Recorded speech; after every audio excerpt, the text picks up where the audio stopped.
इस कार्यक्रम के प्रायोजक हैं रोजगार डेवलपर्स। नमस्कार, आप देख रहे हैं पल्स 24 न्यूज में आपके साथ दिव्या पेन्यूली। वक्त हो चला है नेशनल बुलेटिन का, लेकिन उससे पहले नजर डालते हैं हेडलाइंस पर।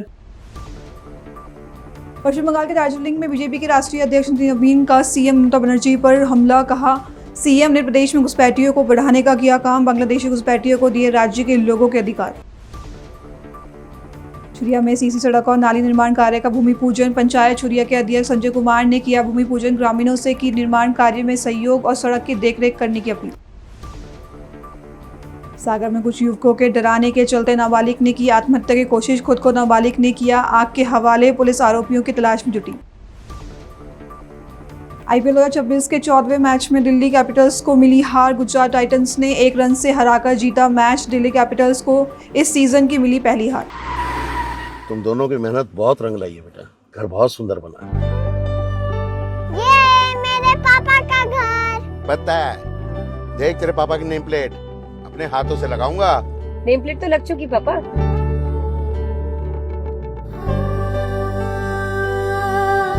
असल मेहनत तो आपने किया पापा, मुझे इस काबिल बनाने के लिए। वो जिंदगी भर किराए के मकान में रहे, लेकिन तो आज ये घर मेरा नहीं, ये है मेरे पापा का घर।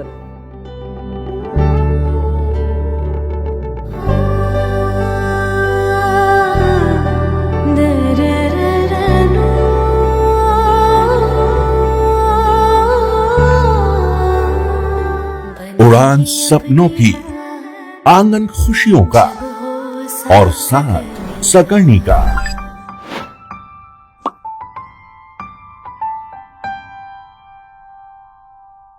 साठ वर्षों से आपके साथ मनोरंजन और संस्कार का संगम, जाह्नवी मैगजीन।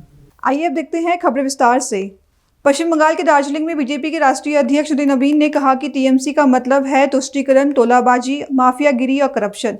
सीएम ममता बनर्जी की निर्मम सरकार ने लोगों के लिए विकास और विरासत के बजाय पूरी तरह अराजकता, हफ्ता वसूली और घुसपैठियों को बढ़ाने का काम किया है। पश्चिम बंगाल के लोगों को उनका हक मिलना चाहिए। उन्होंने पश्चिम बंगाल के लोगों को हक छीनकर बांग्लादेशी घुसपैठियों को दे दिए हैं। हमारी माताओं बहनों का जो उत्पीड़न हुआ है उसके लिए अगर कोई जिम्मेदार है तो वह ममता बनर्जी है।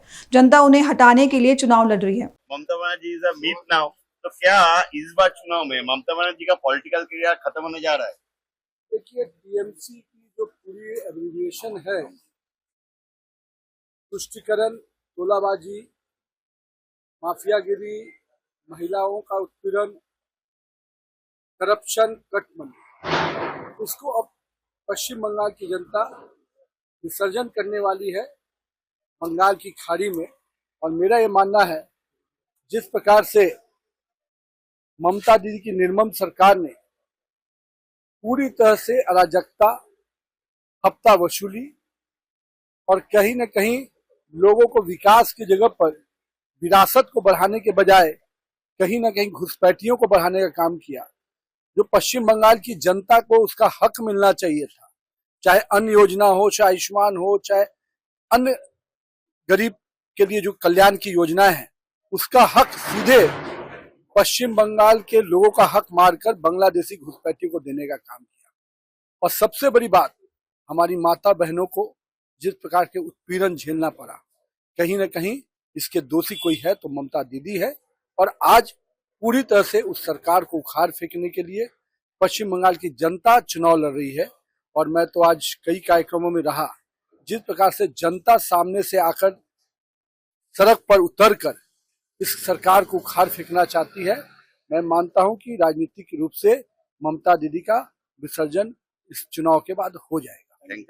गुजरात के वलसाड जिले में तालुका पंचायत और जिला पंचायत चुनाव की सरगर्मियां तेज हो गई है। कपराड़ा तालुका से अलग होकर बने वापी तालुका के 11 गांव महानगर पालिका में शामिल हो गए और बचे हुए गांवों को मिलाकर नानापुरा तालुका अस्तित्व में आया। इस नवगठित तालुके में मतदाताओं का मिजाज जानने की कोशिश की गई तो साफ तस्वीरें सामने आई कि यहाँ की जनता शिक्षकों, सड़क, बिजली और पानी जैसी बुनियादी सुविधाओं को लेकर बेहद गंभीर है। स्थानीय किसानों की समस्याओं को समझने वाले और जमीन से जुड़े उम्मीदवार को ही मतदाता अहमियत देंगे। जनता का एक ही सवाल है, उनका प्रतिनिधि उनकी तकलीफ महसूस करे और विकास की राह दिखाए। इसी को लेकर हमारे संवाददाता अविनाश शर्मा ने ग्रामीणों से बातचीत की। देखिए। नमस्कार, आप देख रहे हैं पल्स 24 न्यूज चैनल। मैं अवनीश शर्मा। मैं अभी खड़ा हूँ नानापुंडा में। आप मेरे पीछे देख सकते हैं कि यहाँ के ग्रामीण के लोग हैं जो ग्रामीण हैं, और यहाँ पर सबसे बड़ी चीज क्या है कि कपराड़ा से कटकर एक नया तालुका बना है जो नानापुंडा धर्मपुर है, ये अंतर्गत आते हैं और ये यहाँ के ग्रामीण हैं। आइए हम इनसे पूछते हैं कि यहाँ की समस्याएं क्या हैं, मूलभूत जो यहाँ पर अभी इलेक्शन है और इलेक्शन में इन लोगों की मांगें क्या हैं और क्या चाहते हैं और यहाँ पर क्या उनको सुविधाएं चाहिए, हम आपको सामने पूछते हैं। सर, आपका नाम क्या है? मेरा नाम है हरीश भाई पटेल। हरीश भाई, आप ये बताइए कि आपको यहाँ पर जो अभी इलेक्शन है, आपकी इलेक्शन में क्या मांगे हैं और क्या अपेक्षा है कि जो नया नेता आए वो आपको किस तरह खरा उतरे? अभी मेरी मांगे ये है कि जो भी इलेक्शन में खड़ा रहे, मत मांगने आवे, उसको मेरे को खास ये रिक्वेस्ट है कि नानापुंडा इतना बड़ा हॉस्पिटल है और हॉस्पिटल में 200-250 जितना पलंग है दर्दी के लिए, तो ये लोग इधर आते हैं तो कोई भी जो भी बीमारी होगी वो तपाश नहीं करते हैं, और यहाँ डॉक्टर भी नहीं है और नर्स भी नहीं है, और पटावाला रहते हैं। तो पटावाला बोलते हैं कि साहब यहाँ बाहर गया, इधर गया, उधर गया करके वो पेशेंट को भगा देते हैं, सिविल में जाओ या धर्मपुर ले जाओ। आपकी मांगे हैं कि यहाँ पर अच्छी सुविधाएं हों, और जो यहाँ पर अभी इलेक्शन है, आपके सामने इलेक्शन है, तो आप उनसे ये मांगना चाहते हैं कि जो सुविधा चाहिए हॉस्पिटल की, आप ये सुविधाएं हॉस्पिटल के लिए और भी आगे आपको, जैसे नल जल योजना है, रोड की समस्या है, और क्या समस्या है? और रोड की समस्या है, और जो समस्या है, जो बच्चे लोग पढ़ने जाते हैं वहाँ स्कूल में पूर्णतः शिक्षक नहीं है, और एक थी 8 धोरण में खाली 4 या 5 शिक्षक रहते हैं। 1 से 8 धोरण तक उसको पढ़ाने में किसको पढ़ाएगा? ये नानापुंडा जितने भी सरकारी यहाँ पर स्कूल हैं, सभी की यही समस्या है? यही समस्या है। ये नानापुंडा अपना जो डुंगरी फलिया में है, 1 से 7 धोरण है और शिक्षक 5 है। अभी भी मैं आपको बता सकता हूँ, शायद अभी छुट्टी हो गई होगी, लेकिन आप सुबह आवे तो मैं आप देखिए, यहाँ पर ये जनता की खास तौर पर मांग है कि जो शिक्षा है वो मजबूत होनी चाहिए। अगर टीचर ही नहीं रहेंगे तो शिक्षा कैसे आगे होगी और कैसे बच्चे पढ़ेंगे? वो तो सिर्फ जाके वहाँ बैठ जाएंगे। आइए, हमारे साथ एक भाई और भी हैं, उनसे भी हम पूछते हैं कि उनकी क्या इस चुनाव में मांगे हैं और जो नेता बनने वाले हैं वो क्या अपेक्षा रखते हैं। आपका क्या नाम? जी, मेरा नाम राजेश राउत है। राजेश भाई, आपके क्या जो अभी यहाँ सब्जी मंडी है आपके बाजू में, उसके बारे में आपका क्या कहना है और उसमें आपको क्या सुधार के लिए आप बोल रहे हैं? जैसे अभी हमारे यहाँ पे एक सब्जी मंडी है, जो सब्जी मंडी कम है और कमीशन मंडी ज़्यादा है। जो भी फार्मर्स अपने प्रोडक्ट्स लेके आते हैं, बिचौलिया बैठता है और फार्मर को लूट के चला जाता है। तो सबसे पहले तो मैं यही रिक्वेस्ट करूँगा कि मंडी ठीक से करे, गवर्नमेंट का जो भाव रेट तय किया है उस तय से भाव से फार्मर को उसका रेट मिले और फार्मर कम से कम यहाँ पे कम लुटाए। यहाँ पर क्या फसल ऐसी होती है जो यहाँ पर जो आपने कमीशन का दिया उदाहरण कि वहाँ पर कमीशन खोरी होती है, जो किसान डायरेक्ट अगर उसमें आके बेचते हैं तो क्या उनको जो मूल रेट है वो नहीं मिल पाता? यहाँ पे ऑलमोस्ट हर प्रकार का वेजिटेबल, फ्रूट्स या हर प्रकार की खेती होती है। फार्मर रात को 2 बजे आता है, सुबह में 4 बजे जाता है। नहीं तो यहाँ कोई फैसिलिटी है, गवर्नमेंट ने इतना पैसा दे के रखा है, कोई मैनेजमेंट नहीं है।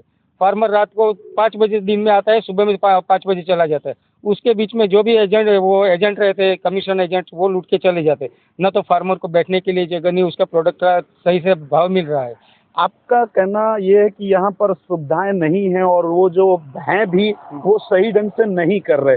दूसरा, आपका यहाँ पर पानी की जो समस्याएं ज्यादा करके देखी जा रही हैं ग्रामीण में, पानी के ऊपर आपका क्या कहना है? पानी के ऊपर तो ना ही बोले तो अच्छा है। गवर्नमेंट ने इतना बड़ा प्रोजेक्ट ला के रखा है, नल से जल। आज तक कहीं जगह ऐसी है जहाँ पे पानी नहीं, हवा भी नहीं निकली है। बोले तो ये सब बातें हवा में चल रही है, ना तो यहाँ पे पूरा इम्प्लीमेंटेशन हुआ, ना तो उसका मेंटेनेंस हुआ। तो गवर्नमेंट का ये टोटली प्रोजेक्ट फेल है, क्योंकि जहाँ तक पानी अस्टोल योजना बोलते हैं उसको, टंकी तक पानी जाता है। जो पानी टंकी तक आता है तो नल तक, गांव घर तक क्यों नहीं आता?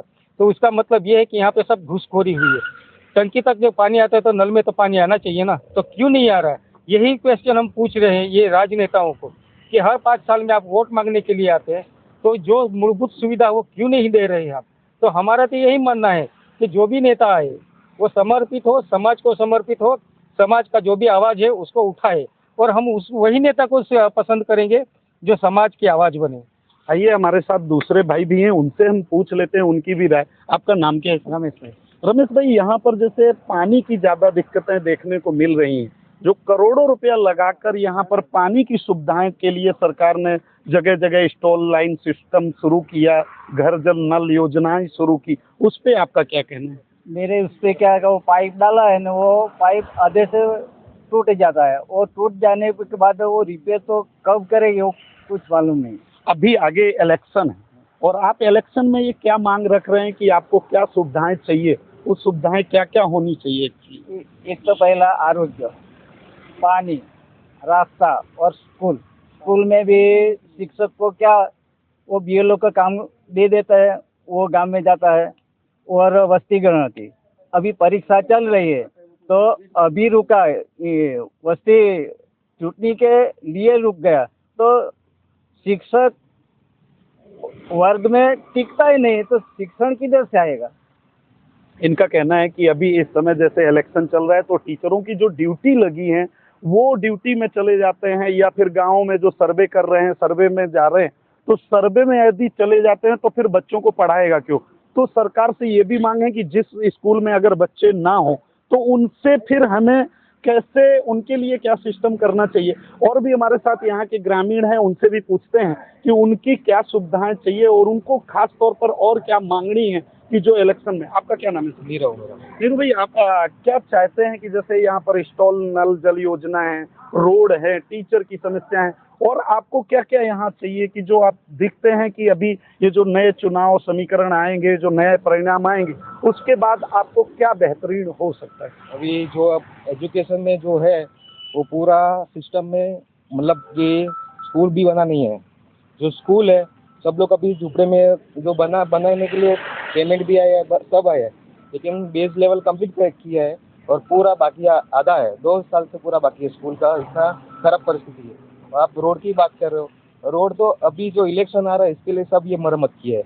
अभी जॉब करने कोई भी जाता है बाइक पे, इतना धूल था, हेलमेट लगा था तो भी पूरा ब्राउन हो जाता है धूल से।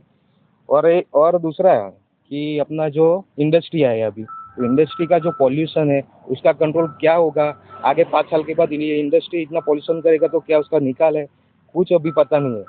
यही समस्या पे हम लोग सब, कोई मापनी नहीं है सरकार की तरफ से कि आपका कहना है कि कोई नियम के अनुसार से चल रहा है, तो यहाँ कुछ ऐसा नियम से नहीं चल रहा है कि जो भी समझो कि भी मैं उम्मीदवार हूँ, अगर मैं जीत गया तो मैं भी, मेरे जो एरिया है, मेरे एरिया में जो तकलीफ है वो मेरे को क्या एजुकेशन है, आरोग्य का है, कि आरोग्य के कोई मामूली बुखार आया तो भी नाना पोंडा जाना पड़ता। मेरा खुद का अभी इलेक्शन है तो अभी तो आपके पास आएंगे सारे नेता, जो भी पार्टी के होंगे वो सब आपके घर घर पे आएंगे और अपनी अपनी मुद्दा रखेंगे, तो आपकी क्या उनसे राय है और क्या मांगनी है?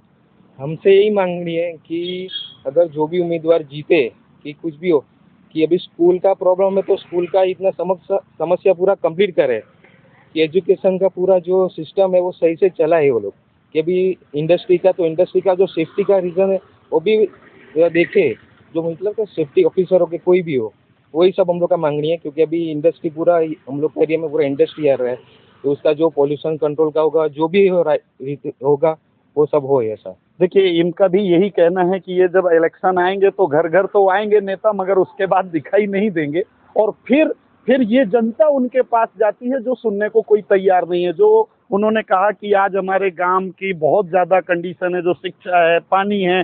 और भी हमारे साथ हैं ये काका, यहीं के ग्रामीण हैं, उनसे भी पूछते हैं कि जो आपके यहाँ सब्जी, आपका नाम क्या है? मेरा नाम बाबू भाई फुल्की भाई पटेल वाजवर। अच्छा बाबू भाई, यहाँ पर आपके पास सब्जी मंडी है, किसानी एरिया है, जो किसान लोग रहते हैं, तो उसमें, और आपके यहाँ नल जल योजना के लिए करोड़ों रुपये आए, तो उसमें आपका क्या पक्ष है और रोडें कैसी हैं, शिक्षा है, वो आप हमें बताएं। कि पहले तो सब्जी वाले का जो मंडी है आपके यहाँ, उसका क्या है? मैं खुद खेडूत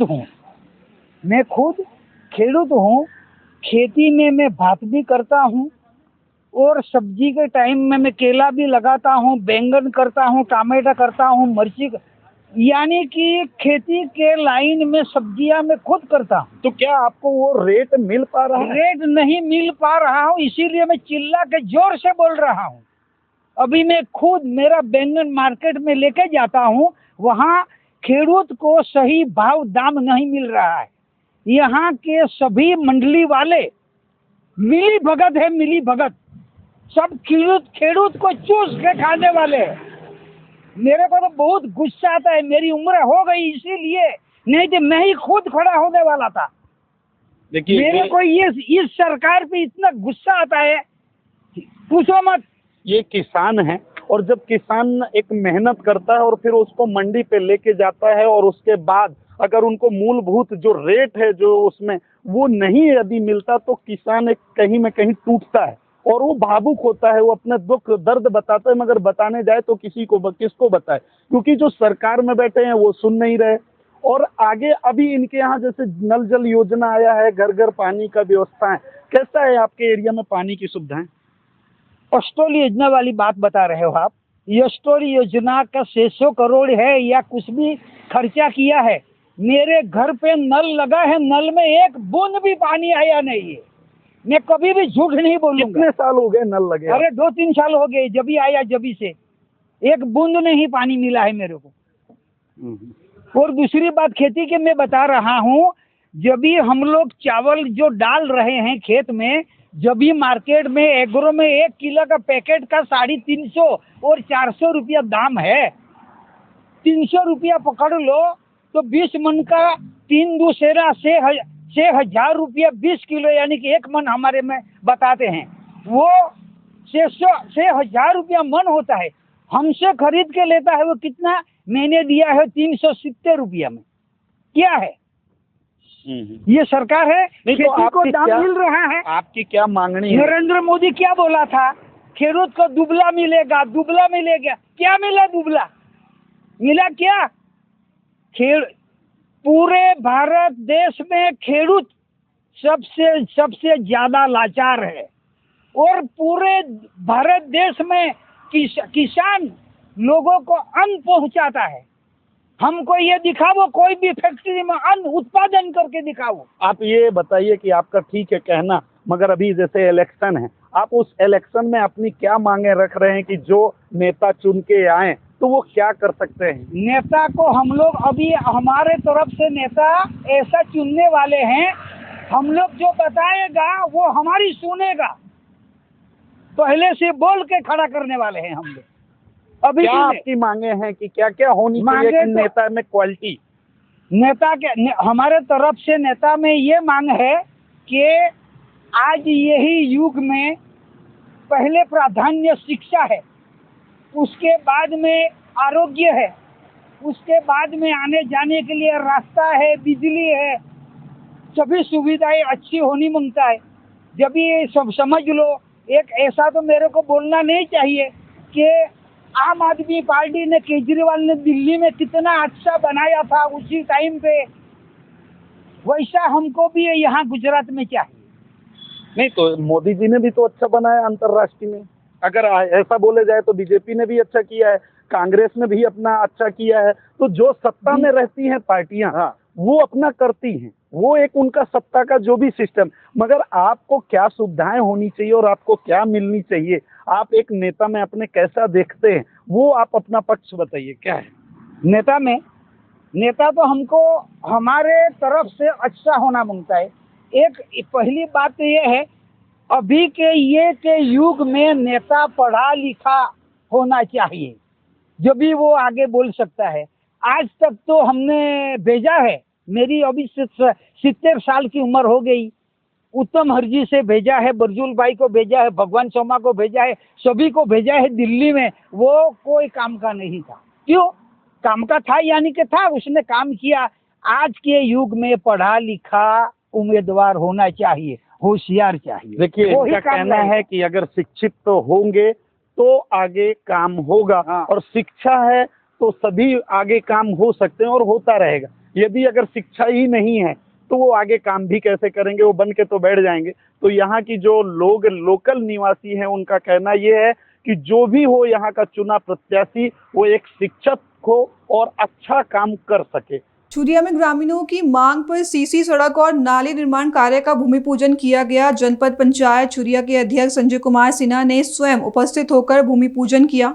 इस अवसर पर जनपद सदस्य उभय राम मंडावी और सरपंच राकेश वाल्दे सहित अन्य जनप्रतिनिधि और ग्रामीण मौजूद रहे। अध्यक्ष सिन्हा ने कहा कि सड़क निर्माण से क्षेत्र में आवागमन सुगम होगा और विकास को गति मिलेगी। उन्होंने ग्रामीणों से निर्माण कार्य में सहयोग और सड़क की देखरेख करने की अपील की। साथ ही कहा कि यह सड़क न केवल आने जाने को आसान बनाएगी बल्कि हमारे गांव की तस्वीर भी बदलेगी। इससे व्यापार बढ़ेगा, शिक्षा और स्वास्थ्य सुविधाओं तक पहुंच बेहतर होगी और सबसे बड़ी बात, हमारे गांव का विकास तेजी से आगे बढ़ेगा। रायसेन जिले के देवरी तहसील अंतर्गत करैया कला में निर्माणाधीन शुगर मिल प्रोजेक्ट में करोड़ों रुपए की धोखाधड़ी का मामला सामने आया है। बता दें, मिल संचालक अनिक रघुवंशी ने आरोप लगाया कि छिंदवाड़ा की एक रॉ मटेरियल कंपनी ने करीब 2.34 करोड़ रुपए का माल न भेजकर फर्जी बिल बिल्टी के जरिए ठगी की। बताया जा रहा है कि 35 करोड़ की लागत वाले इस प्रोजेक्ट के लिए पंजाब नेशनल बैंक से 19 करोड़ रुपए का ऋण लिया गया था, लेकिन धोखाधड़ी के चलते प्लांट शुरू नहीं हो सका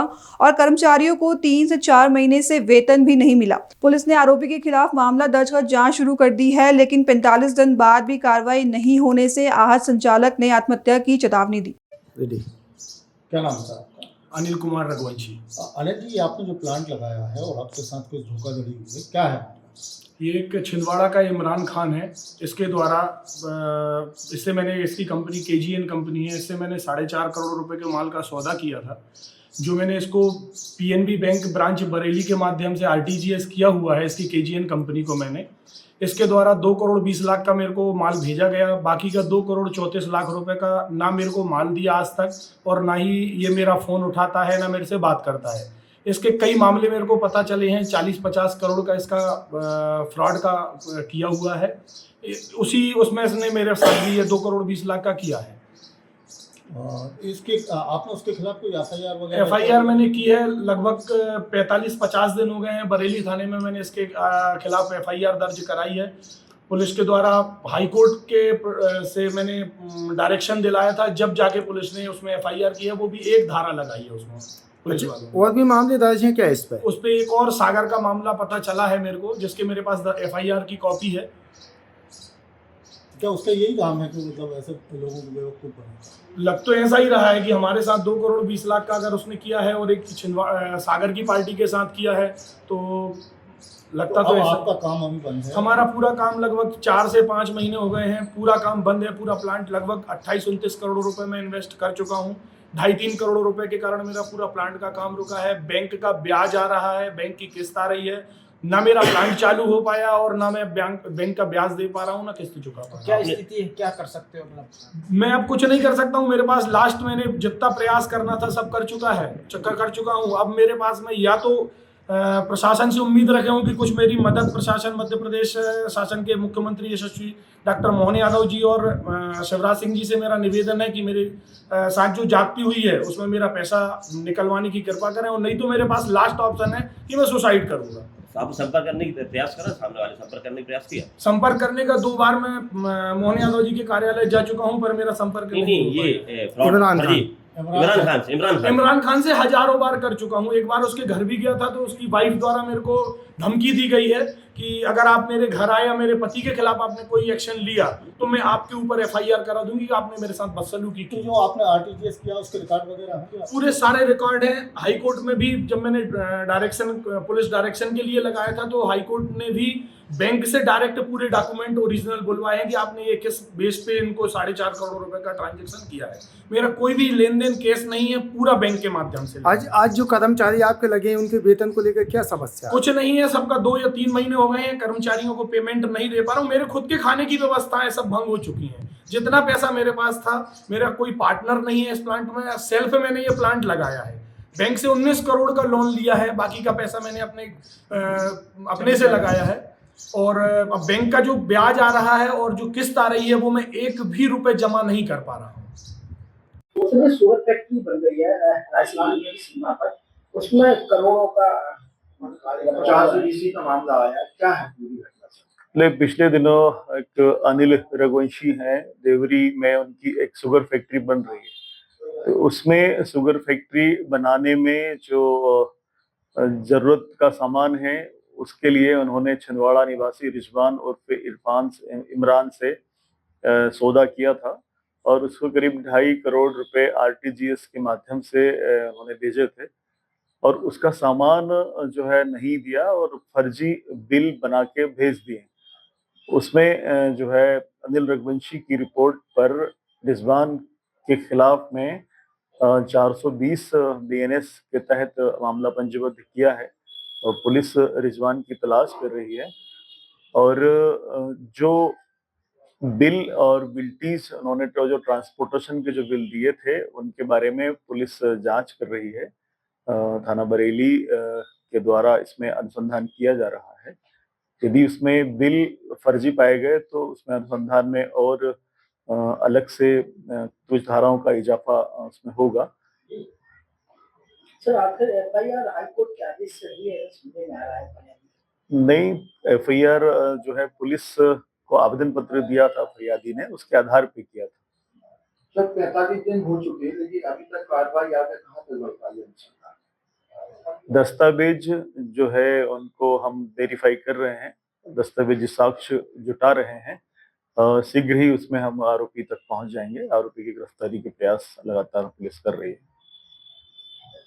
क्या नाम आपका? विक्रम रघुवंशी नाम। विक्रम जी, क्या समस्याएं आ रही हैं? आप लोग काम नहीं कर रहे हैं यहाँ पे? यहाँ पे क्या है भाई कि ये एक केएनजी नाम की एक कंपनी थी, जो इससे वो पैसा जो सामान आना था वो सामान नहीं आ पाया। मटेरियल वो मटेरियल आना था ना, तो इस वजह से अपनी काम चालू नहीं हो पा रहा है। ये आप लोग कब तक काम कर देते इसका? ये अपनी नवंबर तक कंप्लीट हो जाती है, लेकिन वो सामान ना आने के कारण ये काम नहीं हो पा रहा। तो आप लोग फालतू बैठे हो? हम लोग 4 महीने से फालतू बैठे हैं यहाँ पे, है ना। वो सैलरी वगैरह ये सब नहीं मिल पा रही है। समस्या है ये, हाँ, ये समस्या सभी लोगों की आ रही है। जो कर्मचारी है ना, इन लोगों को टाइम पे वेतन नहीं मिल पा रहा है। इस बारे में आप सिटी वाली से बात की आपने? हाँ, वो यही बता रहे थे कि अपना पैसा रुक गया है। जो एक कंपनी है केएनजी, लगभग कितना पैसा आपका रुका है? लगभग यहाँ 2 करोड़ 20 लाख का बताया। क्या नाम है आपका? मेरा जी सत्यवाल नाम है। क्या समस्याएं आ रही हैं? यहाँ बहुत परेशान चले, 4-5 महीने से पेंशन नहीं मिली, काम तो शेयरिंग है सर, और बहुत बच्चे भी हमें बहुत हैरान है। बहुत तो काम क्यों नहीं हो पा रहा? पैसे नहीं है कंपनी में, परेशानी चल रही है पैसों की। तो सामान नहीं आ रहा? सामान नहीं आ रहा कंपनी में, बिल्कुल परेशानी चली बहुत ज्यादा, बच्चे बहुत हमें हैरान है। 4-5 महीने से पेंशन नहीं सामान मिली। क्यों नहीं आ पा रहा? क्या मालूम साहब, साहब वो जान सकते हैं। वो कोई छिंदवाड़ा वाले ने उसमें कुछ किया है? सागर जिले के मालथौन थाना क्षेत्र से हैरान कर देने वाला मामला सामने आया है। बता दें, आरोप है कि एक नाबालिग के घर पहुंचकर करीब 4 युवकों ने डराया धमकाया, जिससे आहत होकर उसने खुद को आग के हवाले कर दिया। बुरी तरह झुलस चुकी युवती को आनंद फानन में मालथौन अस्पताल में भर्ती कराया गया, जहां हालत गंभीर होने के चलते उसे जिला अस्पताल रेफर किया गया। यह पूरी घटना थाना अंतर्गत देवपुरा गांव से सामने आई है। फिलहाल पुलिस जांच पड़ताल में जुट गई, आरोपियों की तलाश भी की जा रही है। क्षेत्र का एक मामला है, नाबालिग का अपना प्रयास किया है, छेड़छाड़ का मामला है। क्या पूरा मामला क्या पता है? इसमें ये मालथौन थाना क्षेत्र में एक नाबालिग लड़की है, जिसके द्वारा खुद पर एक कोई ज्वलनशील पदार्थ डाला गया। उसके बाद उसको आग खुद अपने से ही लगाई है उसने। और इसमें जो प्रथम दृष्टया जो मामला है वो ये है कि उसके पिता के साथ 3-4 लोगों का झगड़ा हुआ था और इस घबराहट में आकर के उसने अपने ऊपर ज्वलनशील पदार्थ छिड़का और आग लगा ली। तो उन जो आरोपी हैं उनके खिलाफ मालथौन पुलिस के द्वारा एफआईआर दर्ज की गई है और उसमें आगामी कार्रवाई कर रहे हैं। कितने लोगों के खिलाफ? इसमें 4 लोगों के खिलाफ एफआईआर दर्ज की गई है और आगे की कार्रवाई इसमें जारी है। छेड़खानी और परेशान करने का भी मामला सामने आ रहा है। इसमें प्रथम दृष्टया जो अभी तक जो घायल बालिका है उससे पूछताछ की है, तो उसने घबराहट में इस तरह का इंसिडेंट करना बताया है। छेड़छाड़ वाले एंगल पे भी हम लोग इंक्वायरी कर रहे हैं। अगर उस तरह का कुछ मैटर्स होता तो थाने में आवेदन दिया गया था, लेकिन कि नाबालिग वो हम चेक कराते हैं। अगर उस तरह का आवेदन दिया है तो उसके जो भी फैक्ट्स हैं उसके आधार पर कार्रवाई करेंगे। गिरफ्तारी का मंजूर आरोपियों को दो नामजद हैं, 2 अज्ञात हैं। उनकी तलाश की जा रही है, जल्दी ही उनको गिरफ्तार करेंगे। अभी एक आरोपी उसमें नाबालिग है, बाकी 3 अन्य जो हैं वो बालिग हैं। IPL 2026 के 14वें मैच में दिल्ली कैपिटल्स को गुजरात टाइटंस ने 1 रन से हराया, जहां दिल्ली कैपिटल्स ने टॉस जीतकर पहले गेंदबाजी का फैसला किया। गुजरात टाइटंस ने 20 ओवर में 4 विकेट पर 210 रन बनाए। दिल्ली कैपिटल्स ने 211 रनों के लक्ष्य के जवाब में 20 ओवर में 8 विकेट पर 209 रन बनाए, जहां दिल्ली कैपिटल्स को इस सीजन की पहली हार मिली तो वहीं गुजरात टाइटंस को पहली जीत मिली है। अभी के लिए बस इतना ही। खबरों के लिए बने रहे पल्स 24 न्यूज के साथ। तब तक के लिए नमस्कार। तुम दोनों की मेहनत बहुत रंग लाई है बेटा, घर बहुत सुंदर बना है। ये मेरे पापा का घर। पता है, देख तेरे पापा की नेम प्लेट अपने हाथों से लगाऊंगा। नेम प्लेट तो लग चुकी पापा।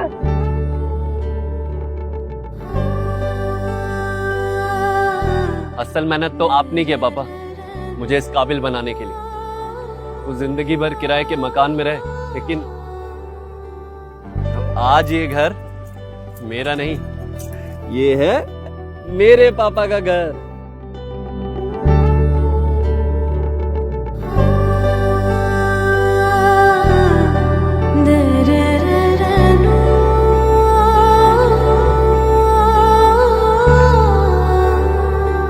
उड़ान सपनों की, आंगन खुशियों का और साथ सकर्णी का।